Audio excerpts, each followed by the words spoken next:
नमस्कार साथियों, मैं सुबीर सिंह मैक्सअप नॉलेज में एक बार फिर से आप सभी का स्वागत करता हूं। दोस्तों, उम्मीद है सीवीटी की प्रिपरेशन बेहतरीन चल रही होगी और उसी क्रम को आज हम लोग आगे बढ़ाते हुए आज हम लोग एक और इंटरेस्टिंग टॉपिक के साथ, आप कह सकते हैं एक और इंटरेस्टिंग क्लास के साथ इस क्लास में वापस आए हैं।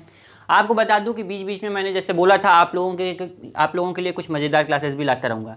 तो आज मैं यहाँ पर बहुत इंपॉर्टेंट टॉपिक लाया हूँ, साथ में बहुत इजी तरीके से पढ़ेंगे। आप जिसे कहते हैं ट्रिक से। तो ट्रिक से आज हम लोग यहाँ के दुनिया के विश्व के जो कुछ प्रमुख ज्वालामुखी हैं, वॉल्केनो हैं, उनके बारे में पढ़ेंगे, उनको याद करेंगे। आप कह सकते हैं याद क्या करना है, एक बार हम लोग को ट्रिक बस जान जाना है, वो हमेशा के लिए याद हो जाएगा। जैसा पीछे की क्लास में हम लोग जनजातियों को पढ़े थे, आज उसी तरह हम लोग यहाँ ज्वालामुखी के बारे में पढ़ेंगे। कुछ महत्वपूर्ण यहाँ पर वैसे कई ज्वालामुखी हैं, तो जिसमें से कुछ मैंने सेलेक्ट किया है और उसे हम लोग लगभग आप कर सकते हैं 20 यहाँ नाम होंगे, तो 18-19 ऐसे नाम हैं यहाँ पे, जिसको हम लोग केवल 15 या 20 मिनट की क्लास में हम लोग इसे जान जाएंगे। जैसे हम लोग जनजातियों के बारे में 15 से 20 मिनट में ही जान गए थे, उतने सारे जनजातियों के बारे में ट्रिक से याद हो गया था। अभी भी याद होगा आप लोगों को, मुझे उम्मीद है पूरा। उसी तरह आज हम लोग यहाँ पे ज्वालामुखी को पढ़ेंगे लगभग 15-20 मिनट की क्लास में। आपको ये हमेशा के लिए याद हो जाएगा, क्योंकि ट्रिक से याद करेंगे हम लोग इसे, कि कौन सी ज्वालामुखी है, कहाँ पाई जाती है, किस देश में पाई जाती है, ये सब बातें आज हम लोग यहाँ जानेंगे। आपको बता दूँ यहाँ एक तरफ मैंने ज्वालामुखी के नाम लिखे हैं, कौन कौन से ज्वालामुखी है जो प्रसिद्ध ज्वालामुखी हैं, फेमस हैं, बहुत प्रमुख हैं माने जाते हैं, और देश भी उनके वो किस देश में है या किस स्थान पे हैं उसके बारे में यहाँ चर्चा करेंगे। आई होप कि आप लोग कंटिन्यू बने रहेंगे, लगातार लास्ट तक वीडियो बने रहिएगा। और आपको बता दूँ ये सब इसमें ज़्यादातर कई ऐसे नाम ऐसे हैं जो कि यूपीएससी, यूपीपीसीएस इन सब में भी ये क्वेश्चन पूछे गए हैं, तो इसलिए मैं सेलेक्ट किया हूँ, क्योंकि आपकी ये ज्वालामुखी का जो चैप्टर है, ज्वालामुखी का जो टॉपिक है, उससे ये पूछ भी सकता है, या आप कह सकते हैं जियोमॉर्फोलॉजी में ये यूनिट में ये पूछ सकता है कि ये ज्वालामुखी कहाँ पाए जाते हैं, या ये जो ज्वालामुखी किस देश में है, या इस देश में किस निम्न में से कौन सी ज्वालामुखी पाई जाती है, ये सब बातें पूछ सकता है। तो इसीलिए आज मैं यहाँ पर आप लोगों के लिए कुछ प्रमुख ज्वालामुखी लेके आया हूँ, जिसमें हम लोग याद करने जा रहे हैं। तो चलिए शुरू करते हैं। तो यहाँ आपको पहला नाम आ जाता है फ्यूजियामा।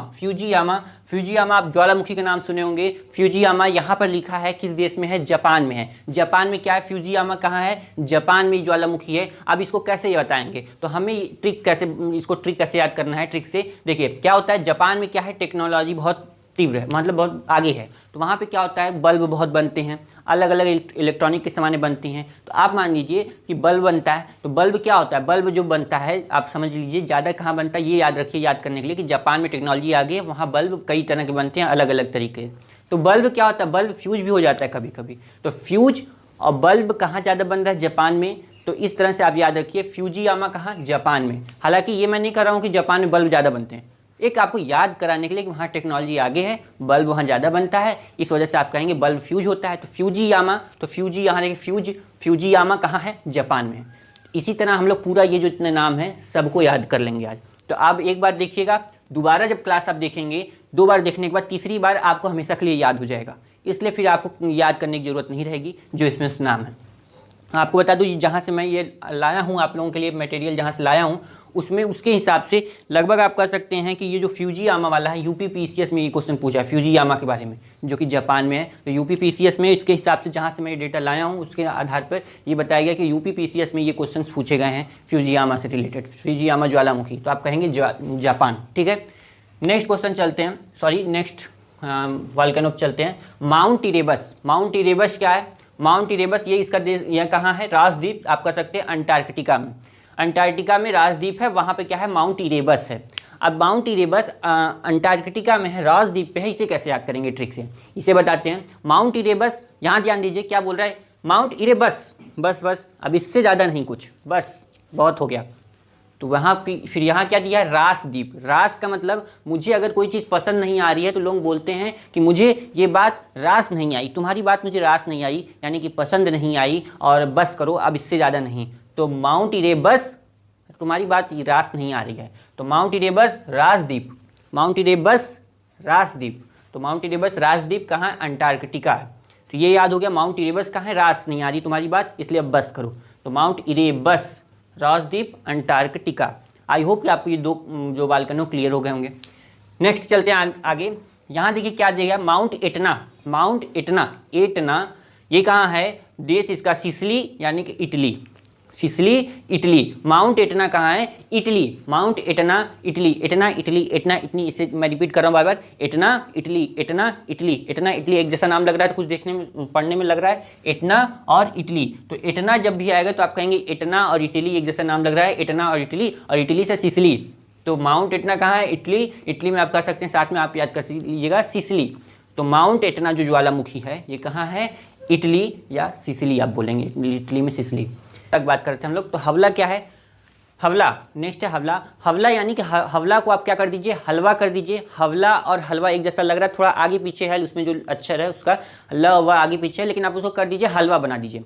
अब आप बात ये ध्यान दीजिए कि आपके घर कोई रसोईदार है, कोई शेफ है, वो क्या करता है जब भी हलवा बनाता है तो उसमें क्या करता है? आइस मिला देता है। आइस मतलब बर्फ मिला देता है, उसमें बर्फ के टुकड़े मिला देता है, आइस क्यूब मिला देता है। क्या करता है जब वो हलवा बनाता है तो उसमें क्या करता है? आइस मिला देता है। तो इस वजह से आप याद कर सकते हैं कि हवला, और उसमें क्या मिला देता है? हलवे में आइस मिला देता है, तो आइसलैंड। तो हवला कहाँ हो गया? आइसलैंड हो गया।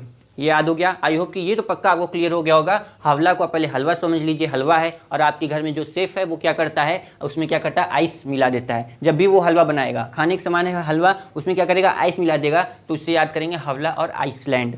तो ये हो गया। नेक्स्ट चलते हैं स्ट्राम्बोली जो वाल्केनो है, ज्वालामुखी है, प्रमुख ज्वालामुखी है, नाम ध्यान दीजिएगा। एक फुजियामा और ये स्ट्राम्बोली भी बहुत फेमस है। तो स्ट्राम्बोली जो है ये कहाँ है? लिपारी द्वीप आप कहेंगे। कहाँ है ये? लिपारी द्वीप, स्ट्राम्बोली। अब स्ट्राम्बोली को कैसे याद करेंगे? स्ट्राम्बोली को ये ध्यान दीजिए, यहाँ लिपारी द्वीप है, तो परी यहाँ क्या है? परी इसमें बैठी है। ये कौन है? परी है यहाँ पर, लिपरी। पारी है तो आप इसे परी बना दीजिए। परी क्या है? बहुत बोलती है, बहुत बोलती है। कौन बोलता है? परी बहुत बोलती है। तो यहाँ देखिए बोली है स्ट्राम्बोली, कौन ज़्यादा बोलता है? परी बहुत बोलती है। तो जब भी स्ट्राम्बोली आएगा तो वहाँ पारी द्वीप आ जाएगा, यानी कि लिपारी द्वीप। तो जब भी स्ट्राम्बोली बहुत ज़्यादा बोलती है, कौन? परी बहुत ज़्यादा बोलती है, तो परी से आपको नाम याद आ जाना चाहिए कि कौन है वहाँ पर? लिपारी द्वीप। तो लिपारी द्वीप का जब भी पूछे तो आप कहेंगे स्ट्राम्बोली, या स्ट्राम्बोली जब भी पूछे तो लिपारी द्वीप। ठीक है, ये याद हो गया। यहाँ ध्यान दीजिएगा, पारी है, पारी बहुत, परी जो है बहुत बोलती है। या जब भी कोई बोली आ जाए, आपको पहले स्ट्राम्बोली आ जाए, यानी कि आपको पता होना चाहिए बोली जब भी आ जाए तो बोलता कौन ज़्यादा है? परी बहुत बोलती है। तो इस वजह से स्ट्राम्बोली का आप क्या कर देंगे? परी। आई होप आपको ये क्लियर है। नेक्स्ट चलते हैं लौकी। लौकी आप ध्यान दीजिए, लौकी का क्या है? आइसलैंड। अब इसको ट्रिक से कैसे याद करेंगे लौकी का आइसलैंड? हमने अभी हलवा का पढ़ा था, यानी कि यहाँ पे हवला का पढ़ा था। अब उसी तरह हम किसको पढ़ेंगे? लौकी। तो हलवा भी वहाँ, इसको हमने हलवा बना दिया था, वो भी खाने वाले सामान होता है। इसी तरह लौकी भी है, क्या है? सब्जी इसकी बनती है, ये भी खाने के सामान है। तो लौकी का क्या करता है? वही सेप अगर लौकी का भी कुछ बना देता है तो उसमें आइस मिला देता है। तो लौकी का क्या हो गया? आइसलैंड। इस तरह से आप याद कर सकते हैं कि यहाँ हवला था तो उसे हलवा हमने बनाया, और हलवा को क्या करता है? जब आपका शेफ जब बनाता है तो उसमें क्या करता है? आइस मिला देता है। तो इस वजह से वो आइसलैंड हो गया। लौकी, यहाँ लौकी भी जब वो कोई लौकी का सामान, वही शेफ अगर लौकी का भी कुछ बनाता है उसमें भी ये आइस मिला देता है। तो लौकी का क्या हो गया? आइसलैंड। नेक्स्ट चलते हैं कटमई। क्या है? कटमई। कटमई ज्वालामुखी कहाँ है? अलास्का बताया गया है यहाँ। कटमई का क्या है? अलास्का है। अब इस तरह से याद करिए, आप ट्रिक से कैसे याद करेंगे कि कटमई कोई पैकेट है, कोई लिक्विड चीज़ें हैं, वो पैकेट में पैक है, वो पैकेट क्या होती है? कट गई, और वहाँ से क्या होता है? उसमें वो लिक्विड बाहर आता है, बहुत तरल पदार्थ है। वो क्या होता है? तरल पदार्थ, चिपचिपा पदार्थ है। और कहीं कहीं चिपचिपे पदार्थ को लस्का भी बोलते हैं, कि ये लस्का जैसा है, ये लस्का है। तो इसलिए जब वो कट गई वो पैकेट, उसमें से वो चिपचिपा पदार्थ निकला है जिसे हम बोलते हैं लस्का होता है, और वो क्या हो गया? अलास्का। तो कटमई का क्या हो गया? अलास्का। जब भी कुछ कट गया, वो पैकेट कट गई, उसमें से बाहर आया तो चिपचिपा हुआ, और चिपचिपे को हम क्या बोलते हैं? कि बहुत लस्का जैसा है, तो ये क्या हो गया? अलास्का। तो कटमई का क्या हो गया? अलास्का। सो आई होप कि आपको ये भी क्लियर है। नेक्स्ट चलते हैं माउंट सस्ता। माउंट क्या है? माउंट सस्ता ये कहाँ है? संयुक्त राज्य अमेरिका। संयुक्त राज्य अमेरिका। संयुक्त राज्य अमेरिका में कौन है? माउंट सस्ता ज्वालामुखी। तो माउंट सस्ता को कैसे याद रखेंगे? आपको ये ध्यान देना है कि जब भी सस्ता की बात की जाएगी, माउंट सस्ता, तो वो कहाँ है? सस्ता। अमेरिका में क्या है? बहुत सस्ता है। वहाँ पे क्या है? अमेरिका में क्या है? सस्ता है। अमेरिका में सस्ता है। कोई सामान लेंगे तो आप अमेरिका में सस्ता मिलेगा। इसको इस तरह से याद रखिए कि अमेरिका में सस्ता मिलेगा। मैं ये नहीं कर रहा हूँ कि कोई सामान आप जाके लेंगे तो वहाँ सस्ता ही मिलेगा। आपको याद करने का एक तरीका बता रहा हूँ कि अमेरिका में क्या है? संयुक्त राज्य अमेरिका में वहाँ बहुत सस्ता है।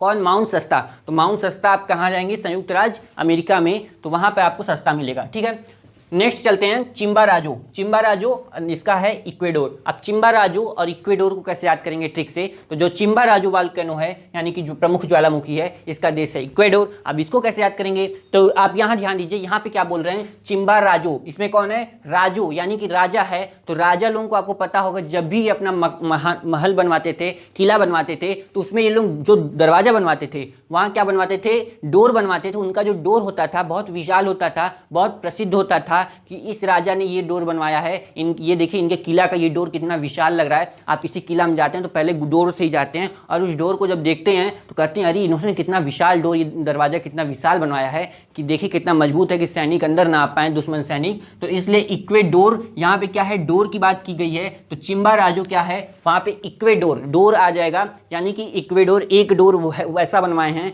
जो कि बहुत फेमस है। तो इक्वेडोर, चिम्बाराजो का क्या हो गया, राजा ने कैसा डोर बनवाया था, एक डोर बनवाया था जिसे आप बना सकते हैं इक्वेडोर। तो चिम्बाराजो वोल्केनो का क्या कर सकते हैं आप, इक्वेडोर कर सकते हैं।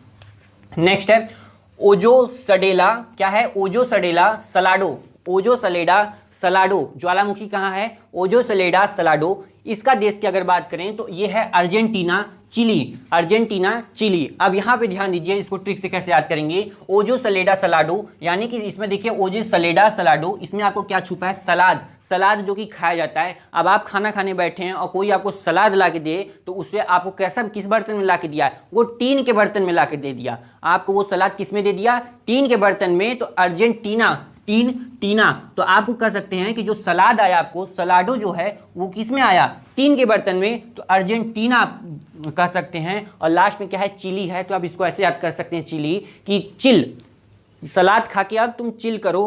तो यहाँ पे आप कर सकते हैं कि ओजो सलेडा सलाडो जो आया, सलाद जो आया टीन के बर्तन में आया और उसे खाने के बाद आप चिल करेंगे। सलाद जो है टीन के बर्तन में खाने के बाद आप वहाँ पे चिल करेंगे। तो इस वजह से आप कह सकते हैं ओजो सलेडा सलाडो क्या है, अर्जेंटीना चिली। नेक्स्ट है काटोपैक्सी। काटोपैक्सी इक्वेडोर। फिर देखिए इक्वेडोर आ गया, यहाँ भी इक्वेडोर था जो राजा का डोर था इक्वेडोर। अब फिर यहाँ इक्वेडोर आ गया। तो काटोपैक्सी का इक्वेडोर, इसको कैसे याद करेंगे, तो आपको पता है कि लोग क्या करते हैं, सिक्स पैक बनाते हैं। क्या बनाते हैं, सिक्स पैक बनाते हैं। तो उसके लिए क्या करते हैं, एक्सरसाइज करते हैं। कहीं पेड़ से लटकेंगे, कहीं पे दरवाजे के पास डोर पे पकड़ के लटकेंगे। तो डोर पे क्या करते हैं, लटकते हैं, क्या बनाने के लिए, सिक्स पैक बनाने के लिए। तो यहाँ ध्यान दीजिए, काटोपैक्सी, पैक्स बना रहे हैं, सिक्स पैक बना रहे हैं। कहाँ बना रहे हैं, इक्वेडोर। डोर पे लटक के क्या कर रहे हैं, वो सिक्स पैक बना रहे हैं। तो काटोपैक्सी, तो आप कहेंगे इक्वेडोर। ठीक है, आई होप ये भी क्लियर है आपको। नेक्स्ट चलते हैं किलीमंजारो। किलीमंजारो इसका क्या है, तंजानिया। किलीमंजारो। अब किलीमंजारो यहाँ पे देखिए, इसको ट्रिक से कैसे याद करेंगे कि किलीमंजारो का तंजानिया होगा। यहाँ पे लिखा है किलीमंजारो, जारो जर जाओ, तुम जल जाओ, जर जाना, जल जाना। कहीं कहीं इसे भोजपुरी में जर जाना भी बोलते हैं, जल जाने को जर जाना, वो जर गया। तो यहाँ क्या, किलीमंजारो जर जाओ। वहाँ पे क्या होता है, तंजानिया। तो यानी कि उसे क्या बोल रहा है, तंज दे रहा है, तंज कस रहा है कि तुम जल जाओ, तुम जल जाओ। तो किलीमंजारो का क्या हो गया, तंजानिया, उसे तंज कसना। तो ये क्या है, तुम जल जाओ। ठीक है। नेक्स्ट है माउंट कीनिया। माउंट कीनिया कहाँ है, कीनिया आप नाम से पता चल जा रहे हैं, कीनिया। तो कीनिया ये तो ईजी है, तो कीनिया, इसका माउंट कीनिया का कीनिया हो जाएगा। नेक्स्ट वोल्केनो है Mount Cameroon. Mount Cameroon, Mount Cameroon, Mount Cameroon. मैं बार बार रिपीट कर रहा हूँ, माउंट कैमरून। ये कहाँ है, कैमरून आप बोलेंगे, कैमरून अफ्रीका में। कहाँ है, कैमरून अफ्रीका में। नाम से भी देख रहे हैं कैमरून, क्या, कैमरून अफ्रीका। ठीक है। नेक्स्ट चलते हैं सेंट हेलेंस। सेंट हेलेंस बहुत इंपॉर्टेंट है। ये जहाँ से मैं डेटा लाऊं, फिर से मैं बता रहा हूँ, इसके बेस पे मैं बता रहा हूँ। वहाँ पे उसके आधार पर बताया गया है कि लगभग 4 से 5 बार ये यूपीएससी के एग्जाम में पूछा है सेंट हेलेंस, इसलिए इसे बहुत इंपॉर्टेंट है, इसे याद रखिएगा। सेंट हेलेंस कहाँ, संयुक्त राज्य अमेरिका। ये 4 से 5 बार इस डेटा के अनुसार, जहाँ से मैं डेटा लाया हूँ उस पर बताया है कि इसमें 4 से 5 बार ये क्या है, यूपीएससी के एग्जाम्स में पूछा है कि सेंट हेलेंस कहाँ है। तो आप कहेंगे, तो यहाँ देखें यूएसए यानी कि संयुक्त राज्य अमेरिका। संयुक्त राज्य अमेरिका में का खंड श्रेणी है, वहाँ पर ये वोल्केनो है, बहुत फेमस वोल्केनो है। आप ये समझ सकते हैं कि 4-5 बार ये यूपीएससी के एग्जाम में पूछे हैं गए हैं संयुक्त राज्य अमेरिका में। तो अब इसको ट्रिक से कैसे याद करेंगे, सेंट हेलेंस संयुक्त राज्य अमेरिका। आप ध्यान दीजिए, सलमान खान की मदर का नाम है हेलन, जिसे बोलते हैं हेलन उनका नाम है। तो पूरा नाम मुझे नहीं पता। तो हेलन क्या है, आप ये समझिए कि वो कहाँ रहती हैं, अमेरिका में रहती हैं। ये बस ऐसे याद करने के लिए मैं आपको बता रहा हूँ कि वो कहाँ रहती हैं। जो सलमान खान की मदर है हेलन, वो संयुक्त राज्य अमेरिका में रहती हैं। तो अभी इस तरह से आप याद कर सकते हैं सेंट हेलेंस कहाँ है, संयुक्त राज्य अमेरिका। आप कह सकते हैं लगभग 5 बार ये यूपीएससी में पूछा गया, तो इसलिए बहुत इंपॉर्टेंट है, इसे नोट कीजिएगा, हाईलाइट कीजिएगा। सेंट हेलेंस कहाँ है, संयुक्त राज्य अमेरिका। आपका तो सेंट हेलेंस कहाँ हो गया, संयुक्त राज्य अमेरिका। नेक्स्ट चलते हैं आगे। सुकराजीमा, सुकराजीमा कहाँ है, क्या है सुकराजीमा, जापान, और सुवानोसे जीमा जापान। इसे याद कर लीजिएगा, सुकराजीमा और सुवानोसे, सुकराजीमा और सुवानोसे जीमा, दोनों में जीमा जीमा लास्ट में है। ये कहाँ है, जापान में है। तो सुकराजीमा फिर सुवानोसे जीमा, ये कहाँ है, जापान में है। सो आई होप कि आप लोगों को ये जो प्रमुख ज्वालामुखी हैं देश में कहाँ है, किस देश में है, किस क्षेत्र में है, ये बातें अच्छे से आपको याद हो गई होंगी। और एक बार आपको अगर नहीं अच्छे से याद हुआ तो दोबारा आप देखेंगे इस ट्रिक को और आप खुद आजमाइएगा इन ट्रिक्स को, और फिर आपको ये अच्छे से याद हो जाएगा। जैसे कि आप कह सकते हैं इसमें मोस्ट इंपॉर्टेंट आप कह सकते हैं फ्यूजियामा है। फ्यूजियामा कहाँ है, जापान में। मैंने बताया कि जैसे कोई इलेक्ट्रॉनिक चीज़ें है, बल्ब है, वो फ्यूज हो जाता है, और जापान में टेक्नोलॉजी बहुत आगे है तो ज़्यादातर वहीं फ्यूज होगा, तो जापान कैसे याद हो जाएगा। माउंट इरेबस का क्या होगा, मैंने बताया कि माउंट इरेबस, तुम्हारी बस करो आप, कोई बात नहीं मुझे सुननी तुम्हारी बात, कोई मुझे रास नहीं आ रही है, तो राजद्वीप हो गया। माउंट एटना इटली हो गया। स्ट्राम्बोली का मैंने बताया बहुत इंपॉर्टेंट है, लिपारी द्वीप है, जो परी है बहुत बोली, तो इसलिए लिपारी का क्या होगा, स्ट्राम्बोली। नेक्स्ट है हमारा काटोपैक्सी भी देखिए इंपॉर्टेंट है। इक्वेडोर है, जो किसी को सिक्स पैक बनाना तो क्या करता है, डोर पे ऐसे से लटकता है, तो उसको क्या हो गया, इक्वेडोर, इसका मोस्ट इंपॉर्टेंट हो गया। किलिमंजारो भी है, तंजानिया में है। और आप कह सकते हैं सेंट हेलेन, जैसा कि मैंने बताया मोस्ट इंपॉर्टेंट है। सेंट हेलेंस कहाँ है, संयुक्त राज्य अमेरिका में है। जैसे कि मैंने बताया सलमान खान की मदर क्या है, हेलन है। आप ये समझिए वो कहाँ रहे हैं, संयुक्त राज्य अमेरिका में। तो ये फिर लास्ट में जीमा जो लास्ट में सुकराजीमा और सुवानोसे जीमा, ये कहाँ है, जापान में। सो आई होप कि आप लोगों को ये प्रमुख ज्वालामुखी जो है अच्छे से समझ में याद हो गई होंगी। ट्रिक्स और आपके लिए बेहतर साबित होगी, अच्छे से याद करने में आपको मदद होगी। आपको बता दूं कि इसके अलावा भी कुछ ज्वालामुखी हैं जिनको हम लोग कभी दूसरी क्लास में पढ़ेंगे। अगर आपको अगर ये याद हो जाता है तो बाकी जो ज्वालामुखी हैं एक बार सर्च कीजिएगा, उनके बारे में भी पढ़ लीजिएगा, क्योंकि हो सकता है कि आपको एग्ज़ाम में ऐसे पूछ सकते हैं। तो आई होप कि आप लोगों की प्रिपरेशन अच्छी चल रही है और आप लोगों को ये क्लासेस जो चल रही हैं एग्ज़ाम में या ज्योग्राफी में पकड़ बनाने में आपकी बहुत मदद करेगी। तो दोस्तों आई होप कि आप लोगों को ये जानकारी अच्छी लगी। इसी तरह हम लोग इजी लैंग्वेज में और भी टॉपिक जो हैं ट्रिक के माध्यम से उसे याद करते रहेंगे। डेली क्लासेस रह रही हैं, डेली इंटरेस्टिंग क्लासेस रह रही हैं। कल हो सके तो आपका ज्वालामुखी से ही और इम्पॉर्टेंट पॉइंट्स जो हैं, डायरेक्ट टू द पॉइंट, सीधी बात, नो बकवास, उसमें हम लोग वो टॉपिक डिस्कस करेंगे जिसमें ज़्यादा से ज़्यादा जो क्या संभावनाएं हो सकती हैं, ज्वालामुखी से कैसा क्वेश्चन आ सकता है, इन सब बातों पर हम लोग चर्चा करेंगे। तो नेक्स्ट क्लास का इंतजार करते हैं। फिर हम आएंगे एक नेक्स्ट वीडियो में और इंटरेस्टिंग टॉपिक के साथ। तब तक के लिए जय हिंद, बाय बाय, थैंक यू।